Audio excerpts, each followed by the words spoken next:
Hello दोस्तों, हमारे YouTube channel पर आपका बहुत बहुत स्वागत है। जैसा कि आप सभी को पता है, इंडियन एयर फोर्स यानी कि भारतीय वायुसेना में है जो सिविलियन की है जो बहुत सारी वैकेंसीज हैं जो आपकी निकली हुई है और उनके है जो ऑफलाइन एप्लीकेशन फॉर्म है वो फिल करने भी है शुरू हो चुके हैं। जैसा कि आप अपनी स्क्रीन पर देख पा रहे हो, इसी प्रकार के नोटिफिकेशन आपको बहुत सारे देखने को मिले होंगे। और आज हम है जो आपको नई दिल्ली में जो आपके हैं जो सिविलियन की पोस्टें आपकी भारतीय वायुसेना में निकली हुई है उसका ऑफलाइन एप्लीकेशन फॉर्म आपने किस प्रकार से फिल करना है, पूरा प्रोसेस इस वीडियो के माध्यम से आपको है जो करके दिखाने वाले हैं। ऑफिशियली वेबसाइट से लिया गया एक ऑफिशियली एप्लीकेशन फॉर्म आप अपनी स्क्रीन पर देख पा रहे हो। यहाँ पर लिखा हुआ एप्लीकेशन फॉर्म, यहाँ पर लिखा हुआ to be filled in capital, यानी कि आपने पूरा का पूरा जो ये फॉर्म है आपने क्या करना है, कैपिटल लेटर में लिखना है, यानी कि बड़े अक्षरों में ही आपने फिल करना है। यहाँ पर कैंडिडेट ने अपना फोटो चिपका देना और फोटो आपने वह निकलवाना है जिस पर आपने अपना नेम और अपनी डेट ऑफ फोटो है जो आपने ब्लैक बैकग्राउंड लेना है और वाइट इंक से आपने ये लिखवाना है। इन्होंने तो बोला है कि आपने स्लेट अपने हाथों में लेनी है और उस पर आपने है जो अपना नाम और डेट ऑफ फोटो है जो आपने अपने फ्रंट में रखनी है और उसके बाद फोटो चिपकानी, और 6 महीने से पुराना आपका फोटो नहीं होना चाहिए। ये फोटो चिपकाने के बाद आपने अपने यहाँ पर सिग्नेचर करने हैं, इस प्रकार से क्रॉस सिग्नेचर आपने करने हैं। इसमें लिखा हुआ है कि आपने उसको सेल्फ टेस्टेड करना है। इस प्रकार से आपकी ये फोटो का मैटर आपका रहने वाला है। इसके बाद आपको ये रोल नंबर वाला ये खाली छोड़ देना है। ये रजिस्ट्रेशन वाला कॉलम भी आपने क्या है खाली छोड़ देना है, क्योंकि ये है जो वहीं से फिल किया जाएगा। इसके बाद स्ट्रीम अप्लाइड फॉर, स्ट्रीम आपकी 2 प्रकार की यहाँ पर रहने वाली है, एक है हाउस कीपिंग की और एक आपकी रहने वाली है हॉस्पिटलिटी की। तो आपने इनमें से सिर्फ एक ही को यहाँ पर है जो फिल करना है। आप दोनों को एक फॉर्म में अप्लाई नहीं कर सकते, तो आपने यहाँ पर हाउस कीपिंग या फिर हॉस्पिटलिटी को ही आपने यहाँ पर फिल करना है, जो कि कैपिटल लेटर में फिल करना है, जैसे कि हमने यहाँ पर फिल करके आपको दिखा रखा है। इसके बाद पॉइंट नंबर 1 शुरू हो जाता है। यहाँ पे नेम ऑफ कैंडिडेट, अपना नाम लिख देना है कैंडिडेट का। उसके बाद बी पॉइंट है आधार कार्ड, अपना आधार कार्ड आपको यहाँ पर लिख देना। जितना भी एप्लीकेशन फॉर्म यहाँ पर हम फिल करके दिखा रहे हैं ये सारी की सारी व्यक्तिगत जानकारी है जो आपकी काल्पनिक रहने वाली है। इसका किसी भी व्यक्ति से कोई संबंध नहीं रहने वाला। अगर किसी संयोगवश कोई मेल खाता है तो सिर्फ वो संयोग आपका रहने वाला। ये आधार कार्ड का नंबर हमने एक रैंडमली बनाया है, ये हमने किसी का वैसे ही बनाया है। कोई किसी से मैच खाता है तो ये इसका रैंडमली आपका संयोग बस है जो आपका हो सकता है। आधार कार्ड नंबर सभी को लिखना है, लेकिन जम्मू कश्मीर, आसाम और मेघालय के जो कैंडिडेट रहने वाले हैं वो अगर वो इस एप्लीकेशन फॉर्म को फिल करते हैं तो वो आधार कार्ड वाले इस कॉलम को खाली भी छोड़ सकते हैं। इसके बाद आ जाता आपका है जो पॉइंट नंबर 2। पॉइंट नंबर 2 आप यहाँ पर देख पा रहे होगे क्या कहता है। पॉइंट नंबर 2 आपका क्या कहता है कि आपने अपने फादर का नाम लिखना है बड़े अक्षरों में एज पर मेट्रिकुलेशन सर्टिफिकेट, और यहाँ पर जो आपने नाम लिखा था ये भी आपने एज पर मेट्रिकुलेशन सर्टिफिकेट यानी कि 10वीं की डीएमसी के अनुसार जो आपका नाम है, आपके फादर का नाम है, वही स्पेलिंग आपने यहाँ पर लिखनी है। उसके बाद फादर्स प्रोफेशन, प्रोफेशन का मतलब है कि आपका जो फादर है वो क्या कार्य करता है। अगर आप फादरलेस हैं तो आप यहाँ पर क्या लिख सकते हो, NA लिख करके ब्रैकेट में डेथ लिख सकते हो, कि डेड लिख सकते हो, डेथ लिख सकते हो कि फादर की क्या हो चुकी है, डेथ हो चुकी है। इसके बाद मदर नेम आपने यहाँ पर अपना है जो लिख देना है। तो ये चीजें आपकी यहाँ पर हो जाती है क्लियर। इसके बाद आ जाता है पॉइंट नंबर 3 जो कि डेट ऑफ बर्थ। 10वीं की डीएमसी में जो आपकी डेट ऑफ बर्थ रहने वाली है वो डेट ऑफ बर्थ आपने यहाँ पर लिख देनी है। इसके बाद एज आपने लिखनी है, ईयर एंड मंथ, और उसके साथ साथ आपने attach copy of 10th pass certificate for proof, proof के लिए आपने 10वीं की डीएमसी का सर्टिफिकेट आपने लगाना है। और आधार कार्ड की सेल्फ टेस्टेड कॉपी भी आपने इसके साथ लगा देनी है, क्योंकि हमने आधार कार्ड का नंबर यहाँ पर लिखा है। यहाँ पर अपने ईयर और मंथ आपने कैसे निकालने हैं, जो इसकी लास्ट डेट रहने वाली है जो कि आपकी रहने वाली है 24 फरवरी 2025। लास्ट डेट में से अपनी डेट ऑफ बर्थ को आपने क्या करना, माइनस कर देना है। उसके बाद अपने है जो ईयर और मंथ आपने लिख देना है। डे भी निकल कर आते हैं वो आपने नहीं लिखने हैं। इसके बाद आपका आ जाता है यहाँ पर आपको दिखाई देने वाला है पॉइंट नंबर 4, नेशनलिटी में आपने इंडियन लिख देना है। इसके बाद पॉइंट नंबर 5 यहाँ पर मैरिटल स्टेटस में आपने है मैरिड को कभी भी आपने यहाँ पर टिक मार्क नहीं लिखना, क्योंकि अनमैरिड कैंडिडेटों के लिए ही ये वैकेंसी आपकी निकली हुई है। अविवाहित पुरुषों के लिए ही ये वैकेंसी आपकी निकली है। अगर आप मैरिड हो रही है, एप्लीकेशन फॉर्म अप्लाई करने वाले हो, तो आपका फॉर्म क्या हो जाएगा, वहां पर रिजेक्ट हो जाएगा। इसके बाद आ जाता है आपका पॉइंट नंबर यहाँ पर 6, जो कि आप अपनी स्क्रीन पर देख पा रहे हो। पॉइंट नंबर 6 क्या कहता है यहाँ पर, body tattoo any part of body, क्या आपके शरीर पर किसी प्रकार का कोई टैटू वगैरह बनवाया हुआ है? अगर यस करोगे तो आपका तब भी आपका ये एप्लीकेशन फॉर्म है जो यहाँ पर रिजेक्ट हो जाएगा, क्योंकि आपकी बॉडी पर किसी भी प्रकार का यहाँ पर टैटू नहीं होना चाहिए। तो यहाँ पर भी हमने यहाँ पर नो कर देना है, यहाँ पर अनमैरिड पर हमने टिक मार्क दे देना है। इसके बाद है जो पॉइंट नंबर 7 आपका, एड्रेस फॉर कॉरस्पॉन्डेंस, यानी कि आप किस एड्रेस पर आप है जो इस एप्लीकेशन फॉर्म का है जो एडमिट कार्ड प्राप्त करना चाहते हो, वो वाला एड्रेस आपने यहाँ पर लिख देना है। पिन कोड और पोस्ट ऑफिस आपने जरूर लिखना है। तो यहाँ पर वीपीओ यानी कि विलेज एंड पोस्ट ऑफिस आपने लिख देना, या फिर आपका शहर का नाम जो भी आपका रहने वाला है वो आपने यहाँ पर लिख देना है, पोस्ट ऑफिस का नाम लिख देना। उसके बाद अपने डिस्ट्रिक्ट, अपना स्टेट और अपना पिन कोड इस प्रकार से यहाँ पर लिख देना। यहाँ पर हमने पूरा पिन कोड नहीं लिखा है, क्योंकि हम किसी की पर्सनल डिटेल या किसी का पर्सनल एड्रेस है जो पिन कोड वगैरह है जो हम यहाँ पर शेयर नहीं कर सकते हैं। इसके बाद आपने ईमेल आईडी लिखनी है। ईमेल आईडी को अपने कैपिटल लेटर में लिखना है। इसको भी हमने ऐसे क्रॉस करके है जो लिखा हुआ है, क्योंकि किसी की ईमेल आईडी, किसी का मोबाइल नंबर हम यूट्यूब पर पर्सनली है जो शेयर नहीं कर सकते, क्योंकि यूट्यूब की एक पॉलिसी रहने वाली होती है। इसके बाद आपको यहाँ पर दिखा दे देना point number 8, permanent address. Correspondence address आपका वो होता है, मान लीजिए आप कहीं रहने वाले हिसार हरियाणा के हैं और दिल्ली में आप किसी काम के चलते रहते हैं, तो दिल्ली में आप जिसका एडमिट कार्ड प्राप्त करना चाहते हो तो वो आपका कॉरस्पॉन्डेंस एड्रेस हो जाएगा। लेकिन परमानेंटली आप रहने वाले कहाँ के हो, हरियाणा के रहने वाले हो, तो आपका जहां पर मकान है, जहां पर आपका पूरा परिवार रहता है, वो आपका परमानेंट एड्रेस आपका होता है। अगर आपके ये दोनों सेम है तो दोनों की सेम ही आपने यहाँ पर लिख देना है। अपना विलेज, शहर का नाम, पोस्ट ऑफिस का नाम, अपना डिस्ट्रिक्ट, अपना स्टेट, अपना पिन कोड और अपना, इसके बाद पुलिस स्टेशन, यहाँ पर एक कॉलम बना हुआ पुलिस स्टेशन, तो पुलिस स्टेशन आपने लिख देना। जो भी आपका नजदीकी पुलिस स्टेशन आपका लगने वाला है उस पुलिस स्टेशन का नाम आपने यहाँ पर लिख देना है। इसके बाद आ जाता है आपका पॉइंट नंबर 9, जो कि यहाँ पर दिखाई देने वाला, एजुकेशनल क्वालिफिकेशन। एजुकेशनल क्वालिफिकेशन में यहाँ पर 10th और 12th कौन से बोर्ड या यूनिवर्सिटी से पास की है उन बोर्ड का नाम लिख देना है। Board Haryana board of school education से पास किया तो हमने यहाँ पर अपने बोर्ड का नाम लिया।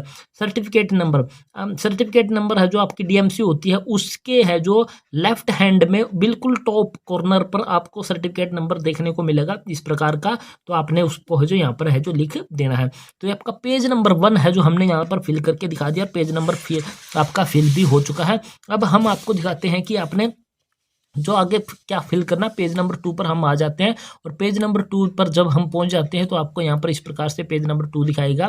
पॉइंट नंबर 10, लैंग्वेज नोन, कौन सी लैंग्वेज है जो अच्छे से आप पढ़ सकते हो और लिख सकते हो, तो आपने उस लैंग्वेज का नाम लिख देना, अपनी भाषा का नाम लिख देना। जैसे कि हमने यहाँ पर लिख दिया हिंदी।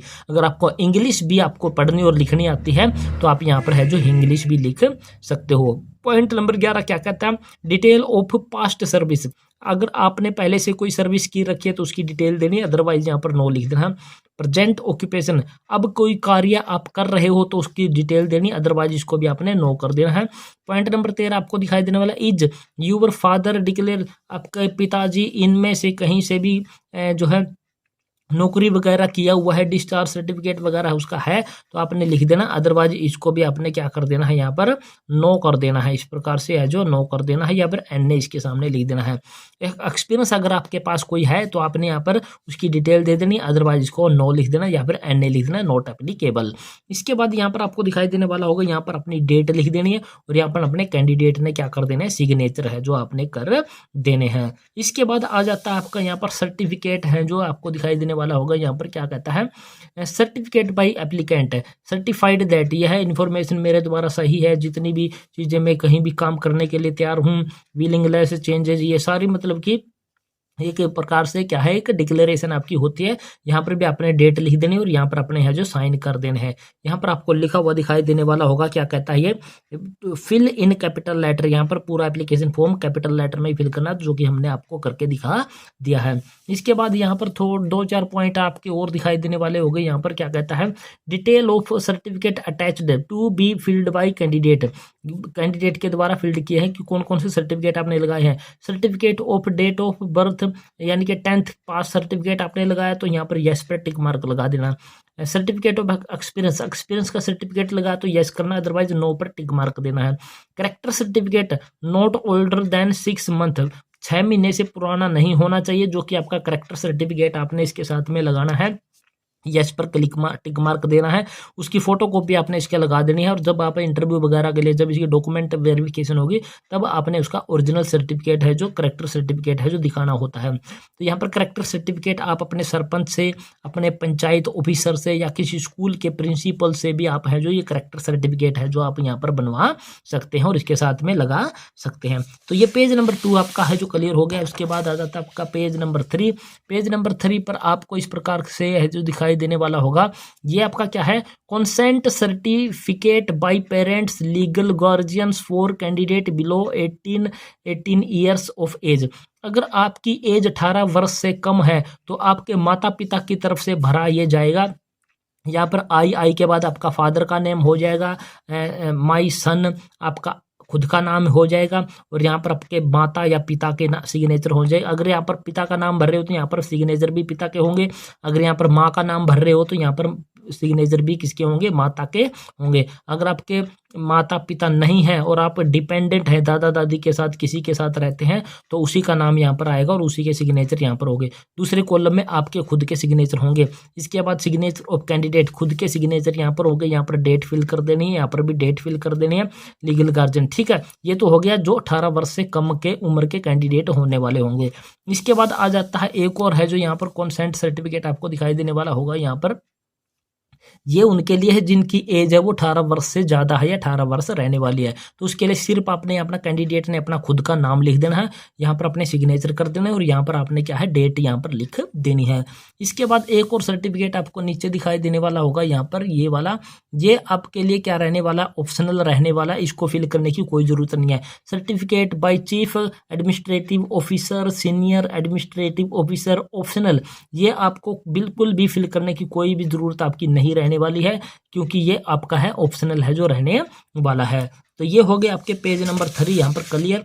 इसके बाद आ जाता है आपका पेज नंबर 4 जो कि आप अपनी स्क्रीन पर देख पा रहे हो। ये आपका रहने वाला होता है एडमिट कार्ड एक प्रकार से, और ये आपको है वही वाला फोटो सेम जो एप्लीकेशन फॉर्म पर आपने लगाया था वही वाला सेम फोटो आपने यहाँ पर चिपका देना। क्रॉस सिग्नेचर है जो इस पर भी आपने यहाँ पर कर देने हैं। इसके बाद स्ट्रीम अप्लाइड फॉर, यानी कि पहले पेज पर भी आपने हाउस कीपिंग लिखा था तो यहाँ पर भी आपने हाउस कीपिंग ही लिखना है। उसके बाद अपना कैंडिडेट ने अपना नाम लिख देना, उस वही आधार कार्ड आपने यहाँ पर लिख देना है। उसके बाद यहाँ पर अपना फादर का नाम लिख देना है। उसके बाद अपनी मदर का नाम आपने यहाँ पर है जो लिख देना है। इसके बाद address for correspondence to be filled same as per column number 7 of application form. Application form के कॉलम नंबर 7 में जो एड्रेस आपने फिल किया था वो सेम टू सेम एड्रेस आपने यहाँ पर भी फिल करना होगा। हाउस नंबर अपने विलेज, स्ट्रीट का नाम है, पुलिस स्टेशन का नाम है, पोस्ट ऑफिस का नाम है, स्टेट का नाम है। इसके बाद आपका है जो यहाँ पर पिन कोड आपने यहाँ पर फिल कर देना है। इसके बाद नीचे आपको यहाँ पर दिखाई देने वाले होंगे ये वाले कॉलम। ये वाले कॉलम है जो ये है जो वहाँ पर है जो प्रेजाइडिंग ऑफिसर होंगे, जो भी एयरफोर्स में वहाँ पर कार्य करने वाले कर्मचारी अधिकारी होंगे वो इसको फिल करके देंगे। उनकी यूनिट स्टैंप यहाँ पर लगेगी और यहाँ पर उनके है जो सिग्नेचर वगैरह है जो हो जाएंगे। तो ये आपका एप्लीकेशन फॉर्म है जो 4 पेज का एक एप्लीकेशन फॉर्म है, ये आपका है जो इस प्रकार से क्या हो जाता है, फिल हो जाता है। अब इस एप्लीकेशन फॉर्म के साथ आपने क्या लगा देना, अपना डोमिसाइल सर्टिफिकेट, आधार कार्ड की सेल्फ अटेस्टेड कॉपी, 10वीं क्लास की, +2 क्लास की, और इसके साथ करेक्टर सर्टिफिकेट जो भी आप अपने हैं जो पंचायत ऑफिसर से, किसी प्रिंसिपल से या फिर किसी स्कूल के हेडमास्टर से कहीं से भी आप बनवा के लाओगे जो कि 6 महीने से पुराना नहीं होना चाहिए, या फिर आप किसी सरपंच से बनवा कर लाओगे वो भी इसके साथ में है जो उसकी कॉपीज है जो सेल्फ अटेस्टेड है जो अपने लगा देनी होगी। इसके बाद आपने क्या करना है, एक लिफाफा तैयार करना है जो कि सेल्फ एड्रेस का एक लिफाफा आपका रहने वाला होगा। वो किस प्रकार से तैयार करना है वो भी हम आपको यहाँ पर है जो बता देते हैं कि इस प्रकार से आपने एक लिफाफा तैयार करना है जो कि आप अपनी स्क्रीन पर देख पा रहे हो। यहाँ पर एक लिफाफा इस प्रकार से आपने तैयार करना है और यहाँ पर आपने 2 के बाद अपना एड्रेस लिखना है, आपका नाम, उसके बाद सन ऑफ यहाँ पर लिख देना है, उसके बाद अपना विलेज, अपना डिस्ट्रिक्ट, अपना स्टेट, अपना पिन कोड और अपना मोबाइल नंबर यहाँ पर लिख देना। और इस पर है जो एक डाक टिकट आपने लगानी है, 10 रुपये की डाक टिकट आपने है जो लगा देनी है। और ये लिफाफा भी इन सभी कागजों के साथ जो भी आपका एप्लीकेशन फॉर्म है, डॉक्यूमेंट है, सारे आपने स्टेपल किए हैं, उन सभी के साथ आपने एक बड़े लिफाफे में इनको है जो बंद करके भेजना है। और बड़ा लिफाफा है जो आपने इस प्रकार से तैयार करना जैसे कि आप अपनी स्क्रीन पर देख पा रहे हो। यहाँ पर आपने लिखना है application for the post of house keeping या फिर हॉस्पिटलिटी, जिस भी पोस्ट के लिए, जिस भी स्ट्रीम के लिए आप अप्लाई करने वाले स्ट्रीम का नाम लिख देना। एंड कैटेगरी, जो भी कैटेगरी आपकी रहने वाली है उस कैटेगरी का नाम आपने यहाँ पर लिख देना। उसके बाद यहाँ पर है जो फ्रॉम के बाद होता है अपना एड्रेस, खुद का एड्रेस आपका रहने वाला होता है, आपका नाम, उसके बाद सन ऑफ, आपका पिता का नाम, अपने विलेज या शहर का नाम, अपना डिस्ट्रिक्ट, अपना स्टेट, और यहाँ पर अपना मोबाइल नंबर आपने लिख देना है। इसके बाद सबसे महत्वपूर्ण जो चीज़ आपकी रहने वाली होती है वो होता है ये वाला एड्रेस। अगर ये वाला एड्रेस आपने गलत कर दिया तो आपका एप्लीकेशन फॉर्म है जो नहीं पहुंच पाएगा और आप इस भर्ती से क्या हो जाओगे, बाहर हो जाओगे। तो यहाँ पर 2 के बाद जो एड्रेस लिखना आपने, air force commanding AFCME Subroto park, new Delhi 110010। इस एड्रेस पर आपने है जो 24 फरवरी 2025 से पहले साधारण डाक के माध्यम से भेजना है। ना तो इसकी आपने स्पीड पोस्ट करानी है, ना ही आपने इसकी रजिस्ट्री करानी है। सिंपल पोस्ट के माध्यम से आपने इसको भेजना है। सिंपल पोस्ट में भेजने का मतलब है कि आपने यहाँ पर 10 रुपये की या फिर 15 रुपये की या फिर 20 रुपये की, जितनी भी आप लगाना चाहो डाक टिकट लगानी है, और जो भी पोस्ट ऑफिस के बाहर जो बॉक्स रखा हुआ मिलता है उसमें आपने इसको डालकर आ जाना है और आपका एप्लीकेशन फॉर्म है जो भेज दिया जाएगा। ये जो लिफाफे आपको हमने दिखाए हैं, एक ये वाला और ये अंदर वाला, ये आपको जब बुक सेलर से लेने जाओगे तो हो सकता है आपके ये इस कलर के भी आपको देखने को मिले, खाकी कलर के। तो ये वाला आपका होता है जो छोटा लिफाफा होता है, जिसको छोटा लिफाफा के नाम से बोलते हैं। ये वाला लिफाफा है जो एप्लीकेशन फॉर्म के साथ में बंद करके भेजना होता है। इस पर ही आपने ये एड्रेस वाला, ये वाला एड्रेस है जो सेम टू सेम है जो इस लिफाफे पर आपने है जो लिखना होता है। इसके बाद ये वाला होता है आपका बड़ा लिफाफा, जिसमें ये एप्लीकेशन फॉर्म है जो पूरा का पूरा बंद करके आपको भेजना होता है। जो हमने आपको दिखाया था वो हमने A4 साइज के पेपर पर प्रिंट आउट किया हुआ है, और उसी प्रकार का ये सेम टू सेम आपका रहने वाला है, जो कि हमने ये वाला करके दिखाया था, ये वाला तैयार करके हमने दिखाया था। तो यही वाला होता है जो बुक सेलर से आप लेने जाओगे तो आपको हो सकता है इस प्रकार का लिफाफा वो दे, तो इसी में आपने इसको बंद करके है जो भेजना होता है। तो ये था पूरा प्रोसेस दोस्तों की, जो कि आपके इंडियन एयरफोर्स यानी कि भारतीय वायुसेना में जो आपकी सिविलियन की पोस्टों की वैकेंसी जो आपकी निकली हुई है, जो कि नई दिल्ली में निकली हुई है, उसका है जो हमने ऑफलाइन एप्लीकेशन फॉर्म किस प्रकार से फिल करना, वो पूरा प्रोसेस है जो इस वीडियो के माध्यम से आपको है जो करके दिखा दिया है। और आशा करते हैं हमारे द्वारा सिखाई गई है पूरी प्रक्रिया है जो आपको पसंद आई होगी। पसंद आई तो हमारे चैनल को आपने क्या कर देना है, सब्सक्राइब कर देना है। सब्सक्राइब करने के साथ साथ वीडियो को अपने दोस्तों मित्रों के साथ आपने शेयर जरूर कर देना है। तो जय हिंद, जय भारत दोस्तों।